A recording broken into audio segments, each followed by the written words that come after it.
G'day guys, Eddie here, welcome back. Today I'm just going to share with you the 5 things that I think you need to do prior to going off-road on your next-gen Ranger Raptor. These are just small things you need to do. Yes, there's a whole bunch of other things that you can recommend like winches, turfer winches, max tracks, shovels, but these I'm going to put it down to the non-negotiables. There's one towards the end that might surprise you, so make sure you stick around for that. And if you like any of this content, guys, hit that subscribe button. A lot of my viewers aren't subscribed. A lot of my return viewers aren't subscribed. So yeah, make sure you click that button so you don't miss out on anything fun. Now, I'm kicking this off in no particular order, but one of the most important things you need to do is remove your recovery hook cover here. There's 2 on either side. Don't leave this to the last minute, because if you get bogged or you're on a gnarly steep hill and you need someone to winch you or snatch you out, if you don't have the tools with you, it's going to be a bit of a drama getting them off. So all you need is a Torx bit, and the Torx bit is a T30H and some sort of a ratchet spanner, or you can just even be a Torx Allen key. So basically there are underneath just here and here, there are 2 Torx bits here to remove, and that cover just simply comes out. I'd hate to do this in anger. You can probably rip it and break it, but the brackets are metal and you're going to have a bit of a time. So just make sure you remove these 2 on both sides prior to going away. Tip number 2 is definitely removing your tow hitch. As you can see here, this greatly affects the departure angle of your vehicle. Just getting rid of that is a major benefit. You won't get hung up or do any damage to your tow ball or potentially your tow bar if you have a big hit. Plus on the Raptors, we've got 2 recovery points, so we don't even need a hitch recovery point in the center here. Moving on to tip number 3, guys, and one of arguably the most important ones when you're going off-road is reducing your tire pressures. So we're pretty lucky in the new gen or the next gen Ford Ranger range, whether it's a Raptor or most of the other variants, I believe from the XLT up, how our tire pressure monitor is displayed on the gauge. So if you don't have any tools, you can literally just use like a rock or stick, jab it in there till your pressure's reduced. In my opinion, if you're going like in the higher country, between 20 and 25 in dry conditions, maybe 18 to 20 in wet conditions, just play with it. If you're going in sand, much lower. Unfortunately, I haven't taken this beast to the sand yet, but I'm sure you can run pressures as low as 14 to 18 PSI. Again, just start maybe the higher range and move down. I personally use the JB Brooks automatic Tyre Deflators. I'll show you how to use these in a second. They come in a pack of 2 or 4. I purchased the 4. You simply unwind this out to a nominated figure. So I've got these set to 20 PSI. You've got 4 of them here. You simply screw these onto your tyre valve and they slowly but accurately deflate all 4 tyres at the same time. As a backup, I've got the old trusty tyre deflator gauge. These you simply wind in like you would, just like a normal, like the JT Brooks, but then you unscrew this and this basically pulls out your tyre valve. So this does like a rapid deflation, if you like. With the tests I've done in the past, if you go one side at a time, all 4 corners, you're constantly bending over. If you've got like a sore lower back, or you just don't like bending over in the cold, you know, in the high country, or in the heat in the desert or whatever, instead of doing one at a time, you literally just walk around, screw all 4 on, and I reckon by the time you do a lap and get some other things ready, like take your tow bar off, or I don't know, maybe secure some things in the back prior to going off-road, these are done. So these are definitely awesome. I highly recommend this or something like this. I believe the All4 Adventure guys have a similar system. There's a couple other brands out there. I went with these guys, made in America, but they're all pretty awesome, to be honest. So the JT Brooks, as I was saying, it's as simple as pulling one of the 4 out, removing your valve cover, put that somewhere safe, screw this bad boy on.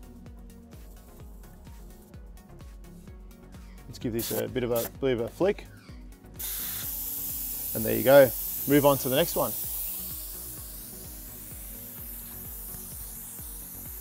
All right, now that we've deflated all 4 tyres, we've removed our tow bar, we've taken our recovery point covers off. The 4th and one of the most important things I reckon is the fact that shit happens out there on the trails. You know, whether it's mechanical faults or touch wood, something happens to you or your friends, it's super important to let people know where you're going. So that could be as simple as, you know, hey, we're going to Fraser Island this day. You know, we're going to be on the beach for 7 days or whatever, or we're going up to down this track in the high country or the Glasshouse Mountains, and we should be at this track on Thursday. So please, if your friends and family don't hear from you, they have kind of an idea to try and find you or try to get in contact with you, or even the opposite, maybe everything's fine, but just let them know that you don't have any phone reception or anything like that. If you're traveling solo, and especially if you're traveling with kids, I highly recommend you get like an EPIRB or something similar. It's just really good insurance, touch wood. You don't want to be stranded out in the bush or worse for multiple days.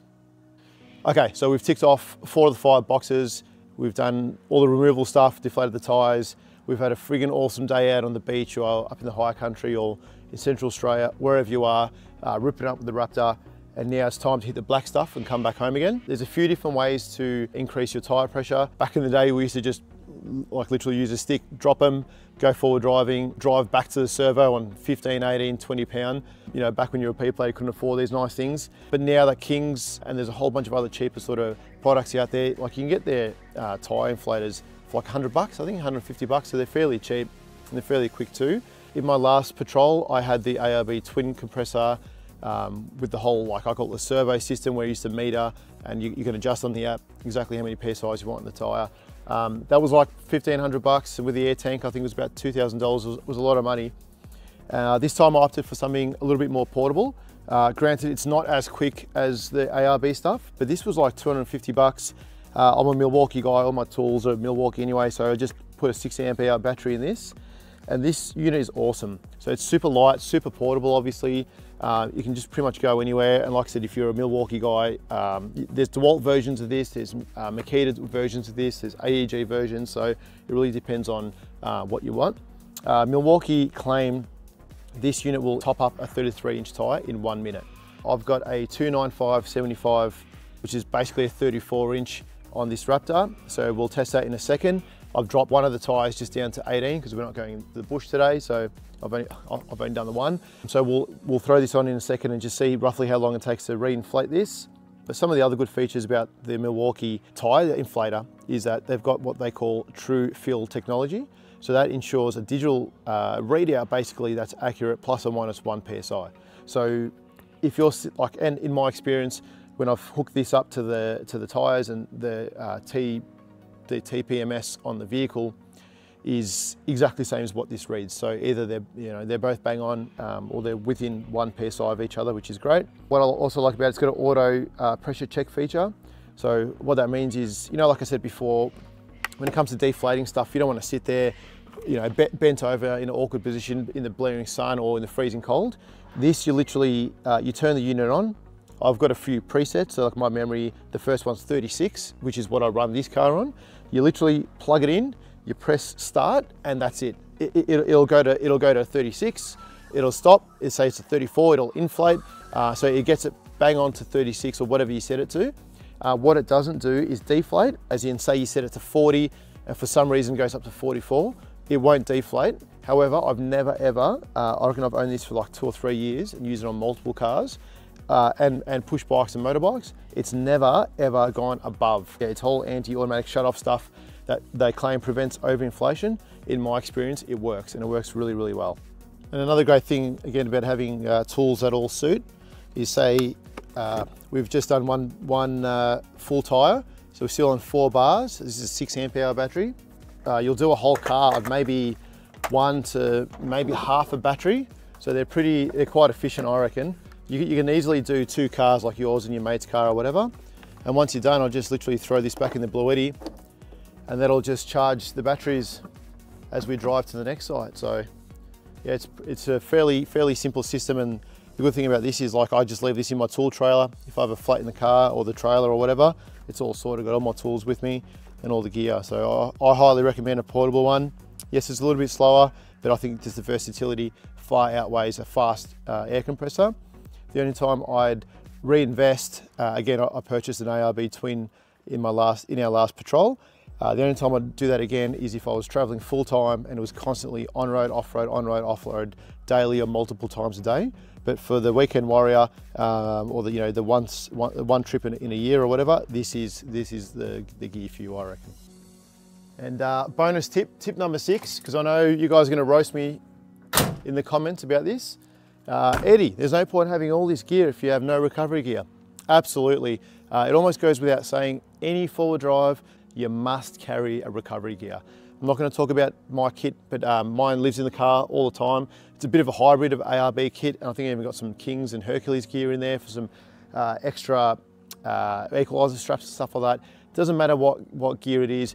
Yes, it's got to be rated. That's probably the main thing, but in relation to brands and stuff, again, it goes back to, are you a weekend warrior?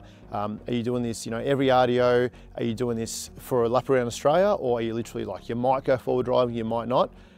Regardless, tip number 6, bonus tip, is you have to have recovery gear in the car. I carry mine all the time, so it's always in the car, because you can get bogged at job sites and whatever, so it's always good to have that kit on you. And just in addition to the recovery gear stuff, like I said, it's always in my car. Always carry a first aid kit. They're fairly cheap. You can get like the camping ones or the traveler ones. And look, even if you're not first aid qualified or you don't know exactly what to do, same as the recovery gear or even some basic mechanical tools, as long as you carry that with you, you'll come across someone who will know how to use it. Most of the holiday destinations, especially if you're going away during the holiday season, there's going to be people everywhere. So if you've got a snake bite or you've got a laceration or something like a flat tire, or you need to plug your tire with a tire repair kit, you've got the kit, you don't know how to use it, I'm sure you can wave someone down and someone will be more than happy to stop and render you some assistance. So yeah, make sure you carry a first aid kit in the car all the time with your recovery gear. I know, I can see the comments already. What about a max track? Or what about a shovel? What about a winch? We can talk about that stuff all day. I agree with you. Even carrying a turf, a winch for the rear, a vehicle mounted winch on the front, blah, blah, blah. But for the purpose of this video, this is more aimed at the guys who are just getting into the sport or the hobby. You've just got your Raptor, you've just got your next gen Ranger, and you're just getting into forward driving. Yeah, these are my 5, 6, non-negotiables, I say, prior to going off-road. But the main thing that I'm not sure if I've articulated quite well, but just have fun when you go away.